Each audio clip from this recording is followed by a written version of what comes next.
The romance novels of the 60s, 70s, and 80s have always been about two people meeting, falling in love, and having their happily ever after. Typically, these couples were heterosexual white women and men living their best lives. The stories were riveting, climactic, and definitely worth the read. However, today's romance novels do not reflect the standards of the past. There is a whole world of multicultural, ethnically diverse, gender-friendly literature out there for all to enjoy. The authors are also multicultural, multi-talented, and educated. It is nice to see that the book covers often reflect the races and the views of the authors. There is now a space for all writers. Indie authors have pioneered a straight path from the typewriter to the printed book, or in today's times, it will go from the laptop to the ebook platform. Of course, these writers wore many hats: editor, graphic designer, publicist, publisher, distributor, and so much more. I am speaking from experience. In the 1990s, I wrote and published my first book, Naira. I did it out of a necessity and because no one else would. I've printed over 11,000 copies. I've also appeared on television and radio. I was very blessed. I've also had many book signings, and the Black bookstores and the Black community were my biggest supporters.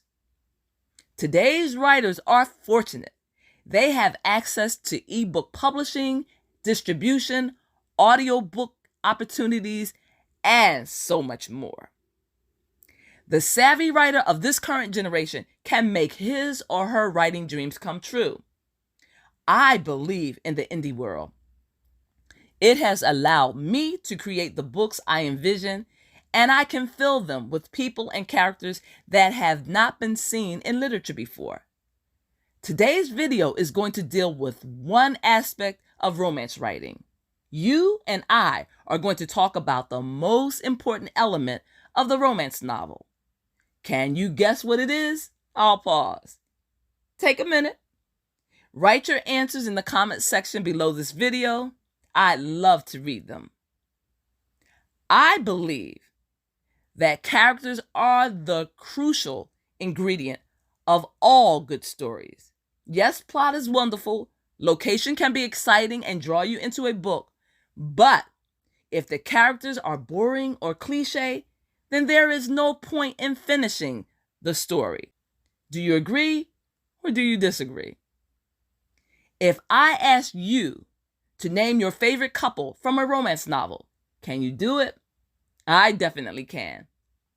It's Evangeline Jenner, who is known as Evie throughout Lisa Kleypas's book Devil in Winter, and Sebastian Lord St. Vincent.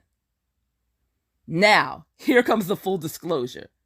I had to pause this video to make sure that I had the names and the title of the book correct, but I distinctly remember Evie and Sebastian. The reason this couple stands out to me is because the heroine has a stuttering problem, and the hero is an absolutely unapologetic, ruthless man without a moral shred of decency.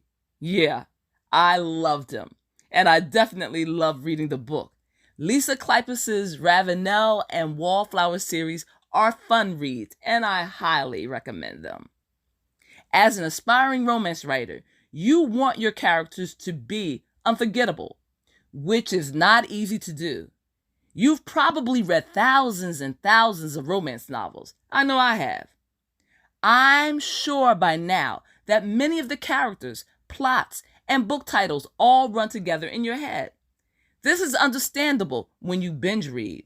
But there are those gems that stand out, like Terry McMillan's Disappearing Acts, or Carmen Green's Dr. Doctor, or Zane's Sex Chronicles. How about Sister Soldier's The Coldest Winter Ever?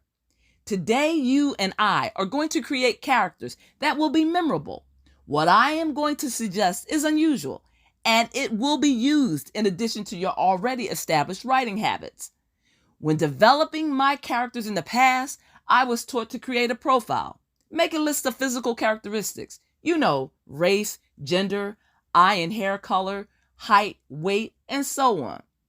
Also, I needed to create their flaws and their weaknesses, give them a profession and a hobby. I needed to put them in a family. Are they rich or poor? Yes, all of these things are important, and you should continue to create these profiles. But wouldn't it be interesting for you, the author, to not start there?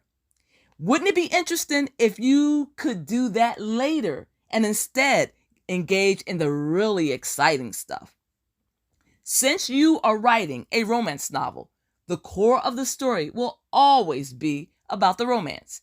Everything else in the story springs from the romantic connection between the two main characters. That being said, I believe you should literally start your character development in the bedroom, i.e., give your characters a kink or a fetish. Now wait, it doesn't have to be anything outlandish, but it can be if you like. In picking the particular kink or fetish for your protagonist, there are some inherent characteristic traits that will come along with the fetish. Some of their habits will already be established. Example, if you have a woman who is into kleptophilia, you already know that she gets physically and emotionally aroused by stealing things. That sounds interesting already. Well, this fact will automatically trigger certain thoughts in the author's head. You will begin visualizing the type of person who engages in such activities. She's crafty, manipulative, and deceitful. In writing this, an image of a white woman with red hair pops into my head. She is wearing a white, sexy jumpsuit. Should I go on? Questions will also arise about your character as you create them. What type of job will she have? I envision her, my character, working in a high-end department store. She works around expensive jewelry. The thought of wearing diamonds and emeralds excites her. My mind is racing. Her name is Tiffany Knowles, and she is 20-something. I am now imagining who her love interest will be. Most likely the head of security or law enforcement. He will also have a kink of his own, quite naturally. My leading man, the main character, he is voyeuristic. He loves watching people, and he does it for fun, which is how he got into the security business in the first place. Once you have established their kinks, you can work outwardly. Now you can use all of the character development techniques you've learned over the years. I believe that Tiffany, with her kleptophilia kink, and Herschel, with his voyeuristic tendencies, will have unusual love scenes in the most odd places. Adding a mild or extreme kink to your character's personality will challenge you as a writer. It will also give your readers a little bit of the unexpected. My current way of thinking came about after doing so much research on kinks and fetishes. And to my amazement, some of these kinks are quite sexy. Here's a few of my favorites. Sapiosexual, being attracted to the extremely bright and intelligent. The glass kink, being attracted to people who wear glasses. I'm thinking of teachers, professors, scientists. I've heard that this kink is very popular in certain parts of Japan. Have you heard of chianophile? That's being physically stimulated by snow. Now, this kink may work really well around the holiday seasons, Christmas, Thanksgiving, the winter months. I can go on and on with the list of kinks, but I won't.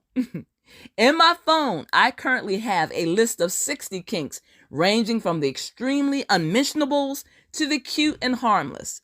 What's your take on creating characters for romance novels? Do you agree or do you disagree? As I've stated, romance novels evolve around the romance. So I think the best place to start your character development is in the bedroom. Feel free to leave a kink in the comment section. If it's missing from my list, then I'll gladly add it. One of my viewers informed me about the snowballing kink. I had no idea. but it's on my list now. This writing suggestion does not have to be used for every romance novel that you write. It wouldn't necessarily be appropriate if you are writing certain types of romances, such as clean romances, Christian romances, young adult, or the Amish romance. If you have enjoyed this video, you will definitely want to watch 5 more kinks you haven't seen in romance novels. This is Elizabeth Griffin, the Black Romance Writer, and I am wishing you love, peace, joy, and happiness. Until next time.